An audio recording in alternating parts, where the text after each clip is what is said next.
Gênese no lar, Evangelho no coração. Bênçãos de paz, momento de oração, de intercâmbio, nas faixas superiores em Deus. É com muita alegria que estamos iniciando mais um encontro. A luz do Espiritismo nos aproximando do Evangelho. Para nós é um motivo de muita alegria estarmos com vocês nesta manhã do dia 16 de maio, mês das mães, das mulheres, das flores, mês da inspiração, mês da interação com o mundo espiritual. Esperamos que o nosso encontro possa trazer aquela mensagem consoladora, que nos auxilie nos processos da libertação, da consciência, nessa dinâmica da vida. O reino dos céus é comparado a um festim de bodas. Jesus está nos convidando para agradecer, celebrar, contemplar a vida como uma grande oportunidade. Eis o mistério da criação. Nós somos frutos de um empreendimento divino. Já pensastes nisso? E Deus não erra. Embora peregrinemos em tantas terras, o objetivo é a vitória desse projeto, que depende agora de nós, de cada um, conscientizando, aderindo à força que promove o bem. Temos que comemorar, temos que agradecer, isso é extremamente consolador, motivador. Pois bem, amigas, amigos, agradecemos o apoio ao projeto da Casa de Kardec, o seu esforço de estar conosco num domingo. Você poderia estar repousando, você poderia estar fazendo tantas coisas, mas você está aqui. Isso é digno de uma nota muito especial. Parabéns. Parabéns para todos nós. Pois bem, amiga, amigo, o tema de hoje, a dor e o tempo. Vamos dialogar com Jesus e Kardec? Primeiramente, nós vamos dar sequência ao esforço das manhãs, onde estamos acompanhando Allan Kardec. No livro A Gênese, os Milagres e as Predições segundo o Espiritismo, estamos especificamente no capítulo 17, Predições do Evangelho. Olha que vitória, olha que beleza, já chegamos aqui. Quantos encontros? E o tema vai trabalhar o anúncio do Consolador. Cada encontro a gente lê um trecho e fazemos uma análise histórica, filosófica, para a gente desaguar aonde realmente nos importa. A nossa realidade como indivíduos. O dia a dia. O que nós temos que fazer. Hoje foi reservado a leitura do item 39.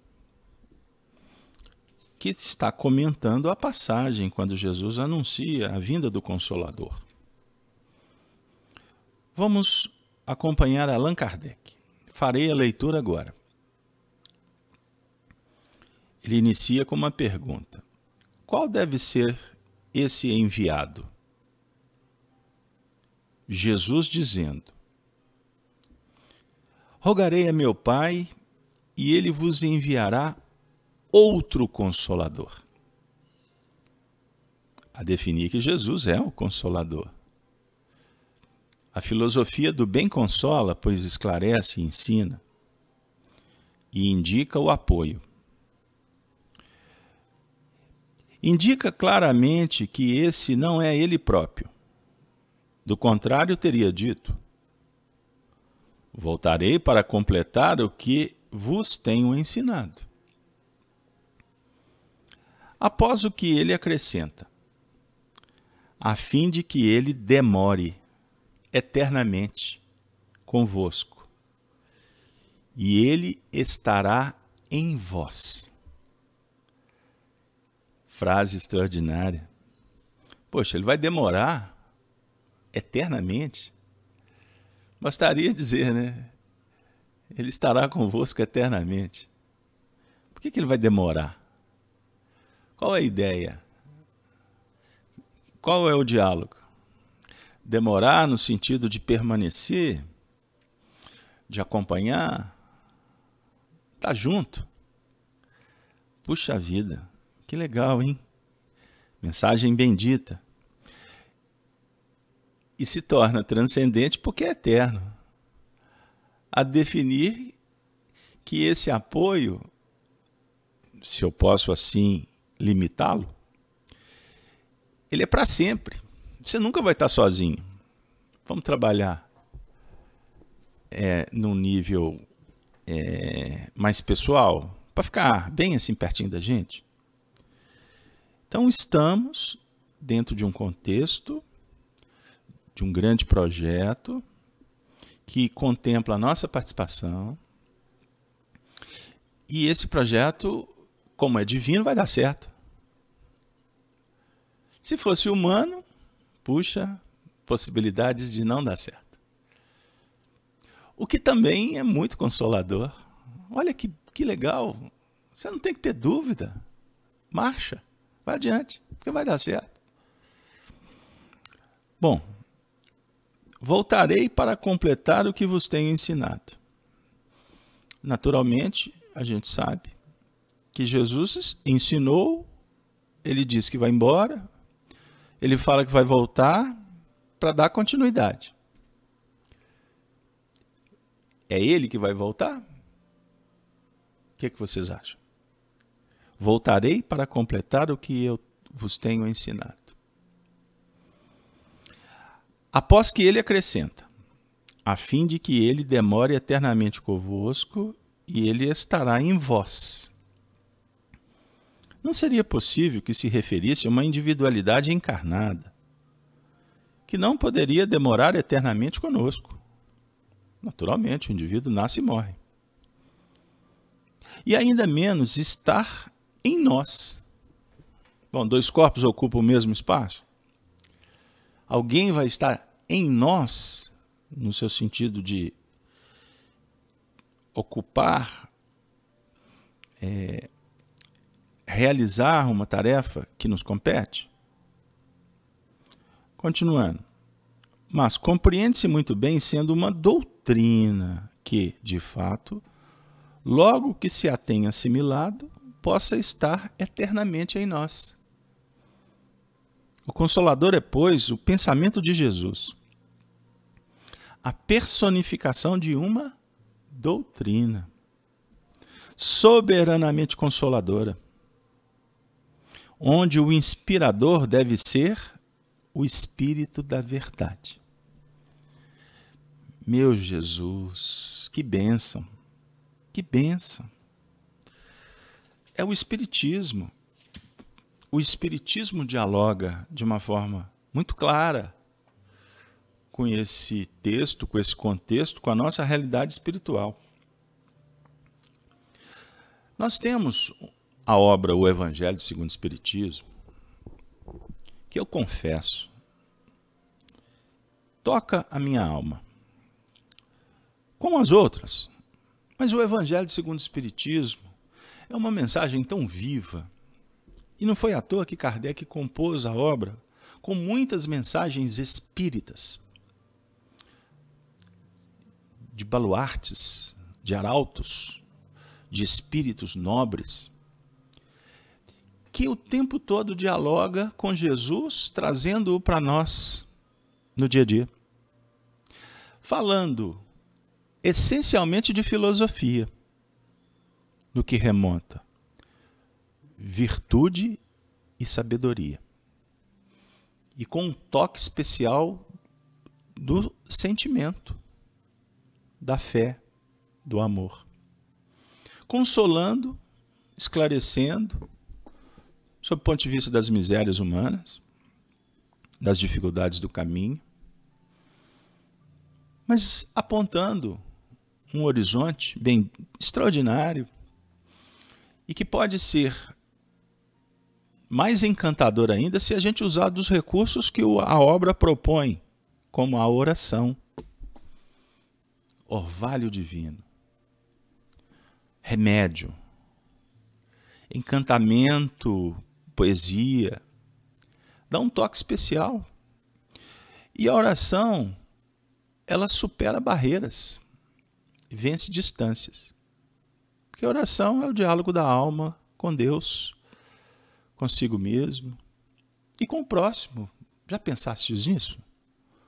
Você pode dialogar orando, ou seja, você pode conversar numa faixa especial,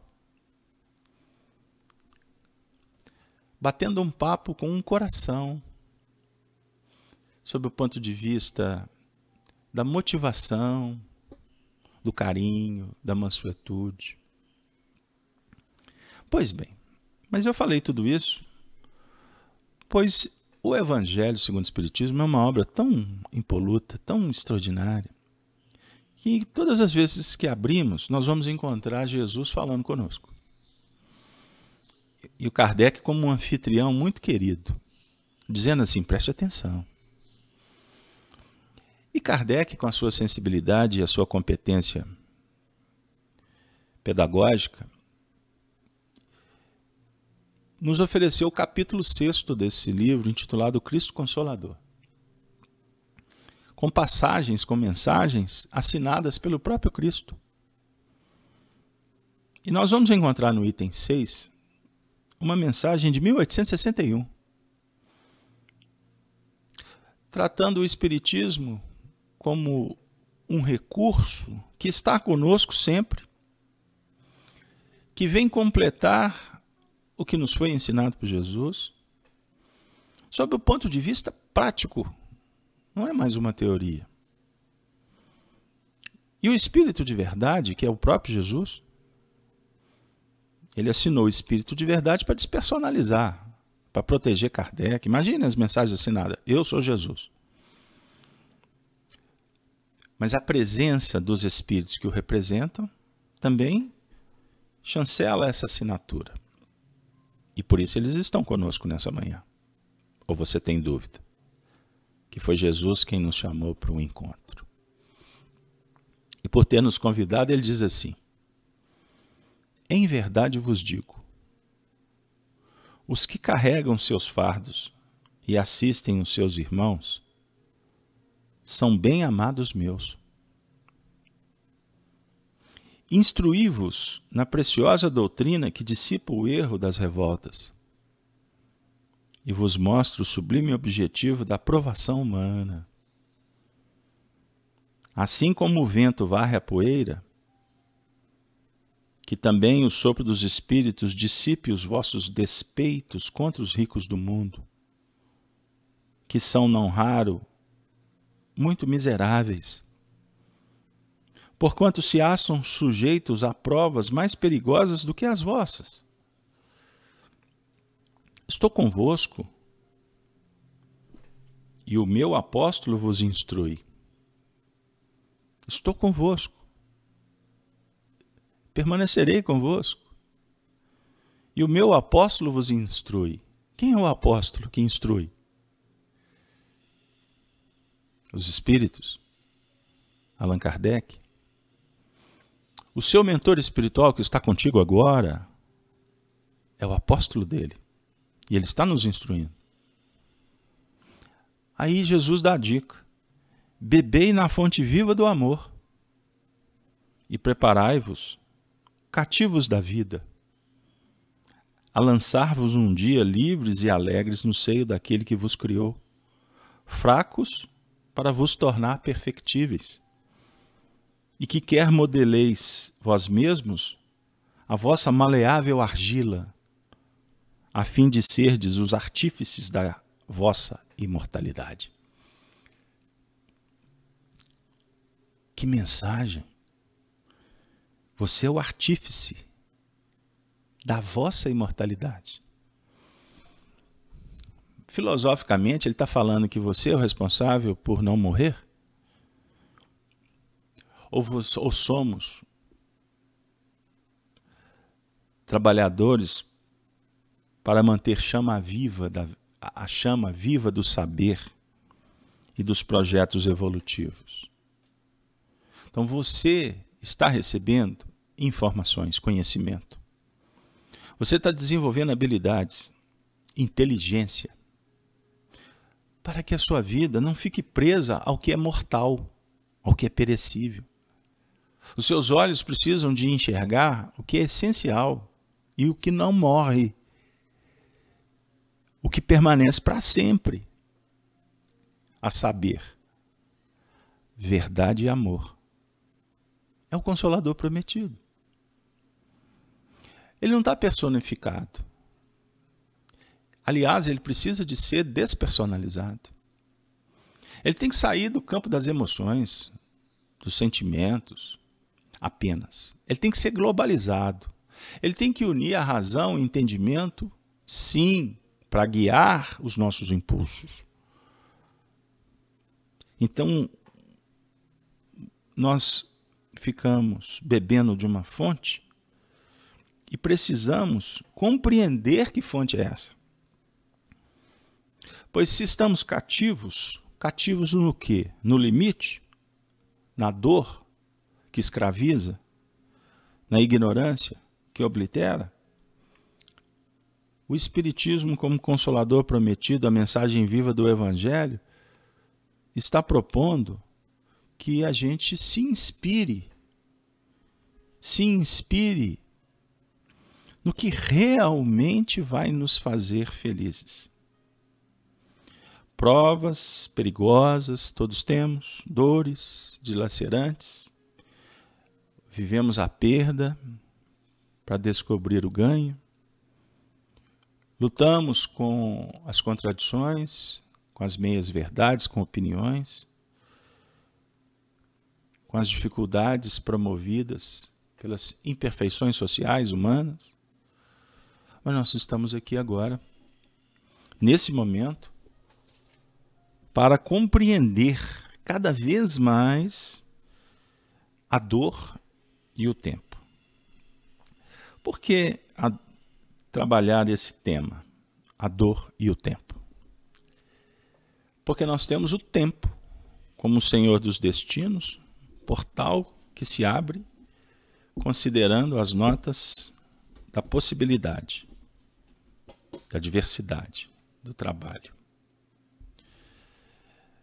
Mas, naturalmente, a dor, como o lapidário da alma, em determinados momentos, ela precisa ser tratada, ela precisa ser cuidada, para que ela não tenha um tamanho maior, um valor diferente do que realmente poderia representar.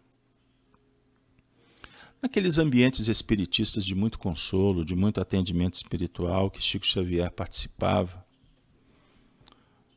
certa feita, ele atendendo a um grupo de companheiros que estavam interessados em observar o processo da sua psicografia,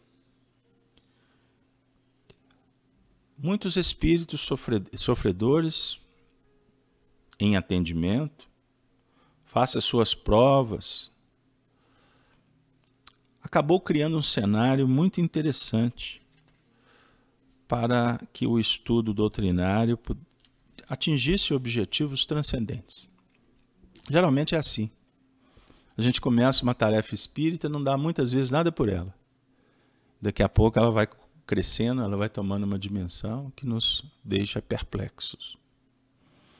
E nesse cenário foi psicografado um texto, uma poesia de Maria Dolores intitulada Elevação, que foi encaminhada para Herculano Pires, o nosso grande filósofo espírita. Desconhecido no nosso meio, é verdade. Dezenas e dezenas de livros extraordinários. Procure estudar Herculano Pires, é uma dica. Pois bem, então ele recebeu esse material, como recebia outros, que se tornaram, inclusive,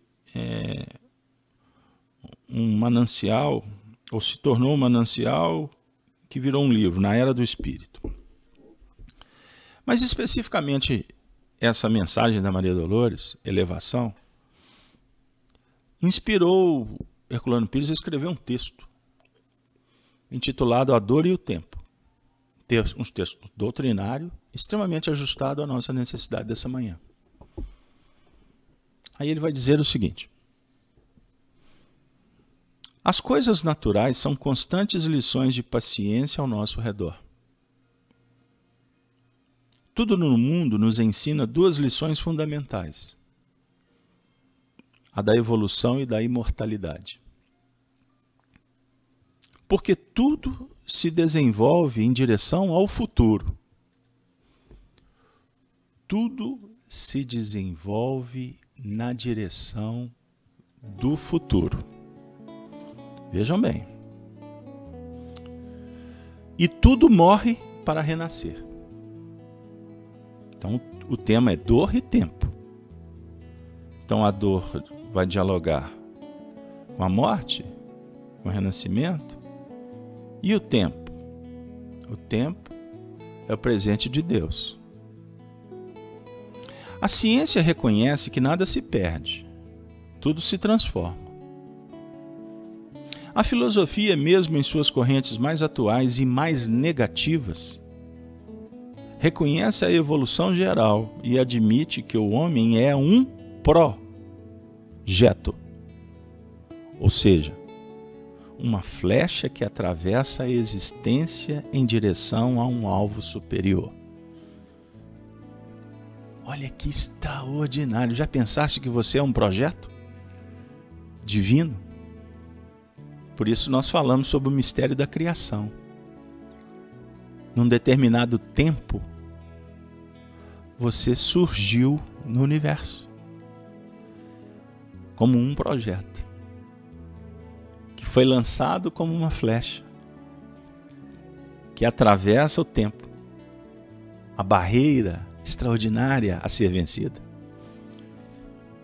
Se nos recusamos a entender as lições que nos rodeiam e as que brotam do fundo de nós mesmos, é porque, segundo explica a questão 738 do Livro dos Espíritos, abre aspas, durante a vida, o homem relaciona tudo ao seu corpo, fecha aspas. Mas diz a mesma questão, após a morte, pensa de outra maneira. Apegados ao corpo, limitados pelas percepções físicas, avaliamos a dor pela medida do tempo. Entretanto, os Espíritos nos lembram, nessa mesma questão, abre aspas, um século do vosso mundo é um relâmpago na eternidade. Jesus nos ensinou, por isso, o desapego, advertindo. Quem se apega à sua vida, perdê-la-á. Maria Dolores se comunica em poesia para nos tocar ao mesmo tempo o sentimento e a razão. É a mesma técnica usada por Jesus nas parábolas e na poesia do Sermão da Montanha. A didática moderna confirma a eficiência desse método que nos relaciona com as coisas naturais, que se serve do estímulo do ambiente, da lição das coisas concretas para nos levar à compreensão do sentido da vida. A dor, ensinou Leon Denis, discípulo e sucessor de Kardec, é uma lei de equilíbrio e educação. A psicologia moderna comprova que aprendemos através de tentativas frustradas, de ensaios sucessivos. É por meio dos erros que chegamos ao acerto. A sabedoria popular nos diz: o que arde cura, o que aperta segura. As pessoas inquietas perguntam: por que há de ser assim? Porque Deus não nos criou perfeitos e bons. Mas Rousseau, Jean-Jacques Rousseau, já ensinava que tudo sai perfeito das mãos do Criador. A perfeição inclui também o livre-arbítrio, pois só através dele chegamos à consciência plena. A dor de um minuto nos desperta para a felicidade sem limites. Como a ventania de um instante, limpa a atmosfera por muitos dias. O texto, o contexto, a mensagem, bate no nosso coração, acolhida pelo Espírito da Verdade. Uma vez que dissera: os que carregam seus fardos e assistem seus irmãos são bem-amados meus. Nos encontramos para acolher, para cuidar, para tratar, à luz da imortalidade, ou seja, da doutrina do Consolador, que veio ao mundo de fora para dentro, mas ela se agiganta de dentro para fora. Espiritismo, verdade, livre-arbítrio, imortalidade, mediunidade, embora teorias, se tornam convicções, por um fator especial chamado experiência. E o diálogo da dor e do tempo esclarece que a experiência ela vai sendo desenvolvida como as faculdades da alma, até ela se tornar uma verdade muito superior às nossas próprias possibilidades e convicções. É verdade e não se discute. O que é verdade hoje para você, que está aqui conosco? A verdade é a vida. Não tem como contestar. A verdade é o amor, pois a verdade é bela, ilustra e encanta. A verdade não agride, a verdade não constrange, sob o ponto de vista da desarmonia que ela não sugere. Verdade contempla ajustes, ressignificação, unificação, aproximação. A verdade enleva. A verdade é a força que projeta essa flecha. Então, o Consolador prometido, ele vai se tornando uma faculdade da alma, um sentimento sagrado que nada pode tirar de você. Estarei convosco sempre, permanecerei convosco sempre, porque a verdade, ela está dentro. Você ama. Amando, a gente quer estar junto, estar perto. A gente quer compartilhar. Amando, a gente supera. Amando, a gente perdoa. Amando, a gente muda de página fácil, porque é amor, é verdade. Esse diálogo, ele é interior. Por mais que a gente se esforce para usar palavras retóricas, a verdade está em você, dentro do seu coração. É a consciência desperta. E uma vez que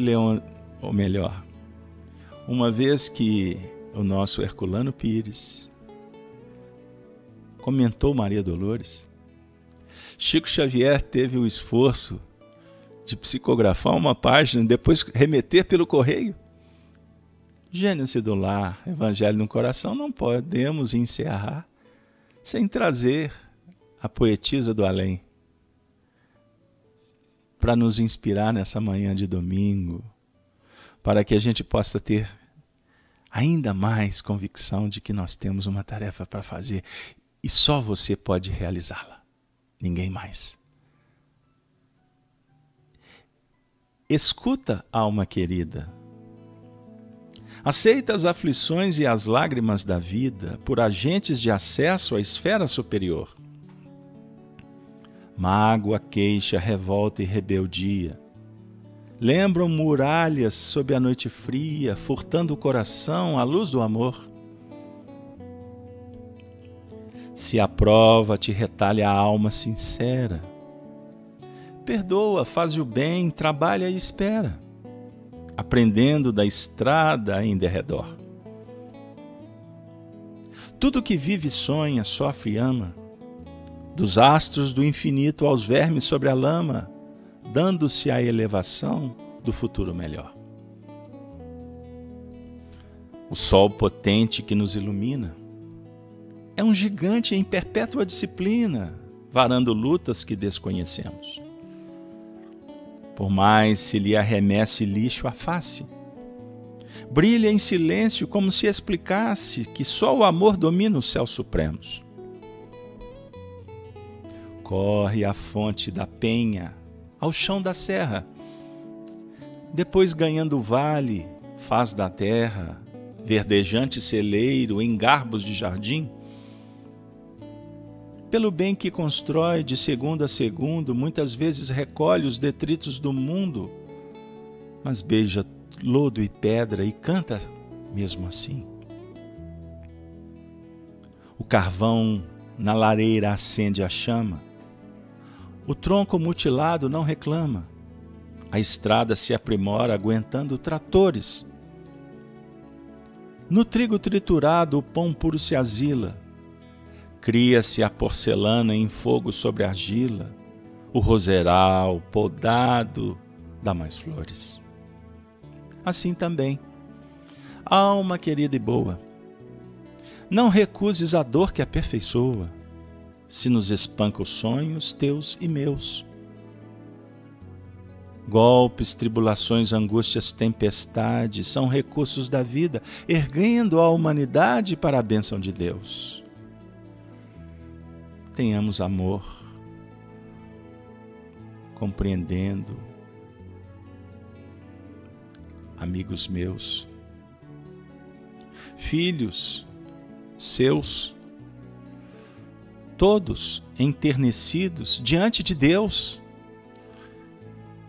que a vida prodigaliza. No fundo do coração, as oportunidades para superarmos e vencermos as imperfeições que insistem em enganar, em obstar os caminhos meus. Jesus nos inspire e nos abençoe na senda da ascensão. Que o teu evangelho possa ser a nossa redenção. Que a dor que nos visite seja um anjo compreendido, um irmão que necessitamos. Mas com teu apoio, Jesus, os caminhos se tornam resplandecentes de luz para observarmos que as flores nos encantam e inspiram e superar as nossas dores. Senhor, esteja conosco, nos fortalecendo para compreender os nossos amores e permanecermos contigo agora e sempre, envolvidos pelos esplendores do amor de Deus. Muito obrigado, amigos meus, amigos da Casa de Kardec, que nos reunimos humildemente para beber desta fonte extraordinária, maravilhosa e insuperável do Evangelho de Jesus. Que o seu domingo, o domingo de sua família, possa ser abençoado na sacrossanta paz. E encerramos o encontro com a saudação que se torna selo dos nossos encontros. A saudação dos cristãos dos primeiros tempos, quando diziam: Ave Cristo, Ave Cristo, Ave Cristo sempre, Senhor. Muito obrigado. Até a próxima oportunidade, se Deus assim permitir.